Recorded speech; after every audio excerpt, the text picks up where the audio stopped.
जय श्री राम। जय जय सिया राम। भगवान राम किसके मन में नहीं है? भगवान राम तो कण कण में विराजमान हैं। वे मर्यादा पुरुषोत्तम हैं। और आप जानते हैं, उन्होंने अपना पूरा जीवन एक सामान्य मनुष्य की तरह जिया। इसलिए उन्हें पुरुषोत्तम कहते हैं। अगर भगवान को माया दिखानी होती तो वे समुद्र में तीरों का एक पुल बना लेते, या अपनी शक्ति से लंका को भस्म कर देते। परंतु उन्होंने ऐसा नहीं किया। उनका जीवन एक आदर्श है। ऐसा आदर्श जिसे सामान्य मनुष्य अपने सामने रखकर अपने जीवन को उत्तम बना सकता है। प्रभु राम ने त्याग की और संकल्प की ऐसी मिसाल दी, जिसे समझना हम सब के लिए प्रभु राम की आराधना ही है। जब हम त्याग करते हैं या अपने प्रियों के लिए दुखों का सामना करते हैं, तो हम अपने भीतर के राम को उतना ही समझ पाते हैं। आप जानते हैं ना कि भगवान राम के जीवन का एक बहुत महत्वपूर्ण पल वो था, जब एक दिन पहले उन्हें राजा बनाया जा रहा था और तुरंत पता लगा कि नहीं, उन्हें तो वनवास जाना पड़ेगा, वह भी 14 वर्ष के लिए। ऐसा जीवन में आता है कि जब बहुत लाभ प्राप्ति की आशा होती है और कभी कभी मन में विचार आता है कि यह सुख समय कभी नहीं जाएगा, परंतु अचानक दुख आ जाता है। ऐसे दुख में त्याग करना और अपने बड़ों का सम्मान करना, यही तो प्रभु राम की माया है। यही प्रभु राम की सिखाई है। जो सीख उन्होंने आम जन के लिए दी, वो उनके वनवास को ग्रहण करने पर, वनवास की आज्ञा को मान लेने पर सामान्य जन के सामने आई। क्या आप जानते हैं कि अचानक ही प्रभु राम को राज्य मिलने वाला था, तो वनवास क्यों मिल गया?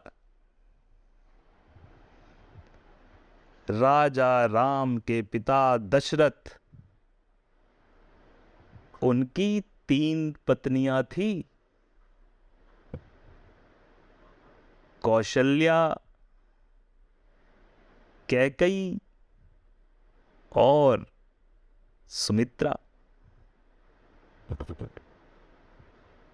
कैकई को एक समय राजा दशरथ ने प्रसन्न होकर 2 वरदान दिए, जो उन्होंने कहा कि मैं समय आने पर मांग लूंगी। कैकई यूं तो राम को प्रेम करती थी, परंतु उनके स्वयं के पुत्र भरत को भी उनका मन बहुत चाहता था। अपनी दासी मंथरा के बहकावे में आकर माता कैकई ने दशरथ राजा से 2 वरदान मांग लिए। वही वरदान जो इनका वादा राजा दशरथ ने पहले किया था। कभी कभी मन में आता है प्रभु राम की माया माता के मुख से ही वनवास दिलवाने की बात कहां से आई। मंथरा की बुद्धि में कैसा विकार आया कि उसने प्रभु राम को अयोध्या वासियों से दूर कर दिया। पर यही तो प्रभु की इच्छा थी, स्वयं को ऐसी स्थिति में लाकर और पूर्ण संयम के साथ हर्षोल्लास से स्वीकार करने का जो उदाहरण उन्होंने देना चाहा, वो इसी घटना से मिला। 14 वर्ष का वनवास। हे प्रभु, राजा बनने वाला व्यक्ति, राजकुमार का जीवन जीने वाला व्यक्ति 14 वर्ष तक वनवास बिना किसी दंड के, बिना किसी अपराध के, राजकाज के लिए जिसने शिक्षा प्राप्त की, अब उसे जंगल में रहना पड़ेगा, वनवासी होना पड़ेगा। परंतु आप तो जानते हैं, श्री राम के लिए उनकी प्रजा सिर्फ अयोध्या में नहीं थी। समस्त वनवासी वे लोग जो किसी कारण से जंगल में राक्षसों के आतंक का शिकार हो रहे थे, उनको भी तो प्रभु राम की आवश्यकता थी। यह प्रभु की माया है। जब दुख आता है उसके कारण अनेक होते हैं, परंतु सबसे बड़ा कारण यह है कि वो हमें उसे हंसने की क्षमता देता है। हम प्रभु राम के और निकट हो जाते हैं। रामचंद्र के वनवास की यह घटना कितनी भी मार्मिक लगे, परंतु शिक्षा इससे एक ही मिलती है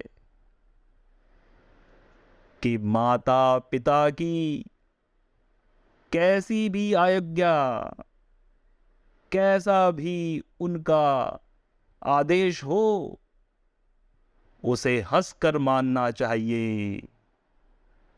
आप जय श्री राम तो कहते हैं, परंतु माता पिता की आज्ञा का पालन नहीं करते, तो आप झूठ बोल रहे हैं। मन में बुरे विचार लाकर राम का नाम लेने से आप राम के निकट नहीं पहुंच सकते। जय श्री राम कहने के साथ साथ यह निश्चित करें कि आप अपने माता पिता की आज्ञा का सहर्ष पालन कर रहे हैं। प्रभु राम ने जो सीख दी, उसका सबसे बड़ा कर्तव्य तो आपके लिए यही बनता है कि जैसे ही मन में जय श्री राम निकले, प्रभु से जुड़ने की इच्छा उत्पन्न हो, तो भगवान का यह वनवास का प्रकरण मन में ध्यान करें और समझें कि भले ही माता पिता से दुख मिले, भले ही माता या पिता की बात अनीति जान पड़े, परंतु मर्यादा यह कहती है कि माता पिता की आज्ञा सर्वोपरि है। इससे दूर न जाएं। यदि आप माता पिता की अवहेलना करके जय श्री राम बोलते हैं तो आपको प्रभु भक्ति नहीं मिलेगी। आप भगवान राम को कभी अपने मन में जागा हुआ नहीं पाएंगे। जय श्री राम का नाम लेने से जो सुख उपजता है वह सुख अनुभव नहीं होगा। राम का नाम यह वह नाम है जो सुख के छिन जाने पर भी मन को विचलित नहीं करता, दुख के आ जाने पर भी किसी के लिए बुरी मंशा नहीं रखता, माता पिता की बात अनीति जानने पर भी उसे शिरोधार्य करता है। और माता पिता तो बुरा चाहते ही नहीं, परंतु समय पर जब लाभ न हो तो बातें बुरी लगती है। यह तो काल की माया थी कि राम को वनवास हुआ, सीता माता साथ गई, भाई लक्ष्मण साथ गए। यह कथा सबको सुननी चाहिए और जीवन में राम का नाम लेते हुए राम के आचरण का पालन करना चाहिए। परंतु वनवास जाने की यह घटना यदि आपके भीतर के राम को नहीं जगा पा रही तो जय श्री राम से भी लाभ न होगा। पर यदि आपने इसका मर्म समझ लिया तो राम सदैव मन में ही रहेंगे, प्रकट भाव में रहेंगे, सदैव उन्हें अनुभव करके जीवन के दुखों को पार कर लोगे। राम ने कभी चमत्कार करने के विषय में नहीं कहा, हमेशा कर्म प्रधान जीवन जिया। ऐसे महान व्यक्ति जो स्वयं परमेश्वर विष्णु के अवतार थे, उन्होंने प्रत्येक व्यक्ति के जीवन को स्वयं जीकर यह सिद्ध किया, बतलाया कि कैसे विपरीत परिस्थितियों में भी संयम रखकर व्यक्ति मर्यादाओं का पालन कर सकता है। सीता माता और भ्राता लक्ष्मण की कथा भी विशेष रुचिकर है, परंतु जय श्री राम तो कहा पर माता पिता की अवहेलना कर ली। ऐसा पाप आप तो न करें। यदि माता पिता प्रसन्न हैं तो आपका जीवन धन्य है। जय सिया राम, जय सिया राम। और लखन लाल की भी जय बोलें। रघुवंश शिरोमणि भगवान राम की जय। सियापति रामचंद्र की जय।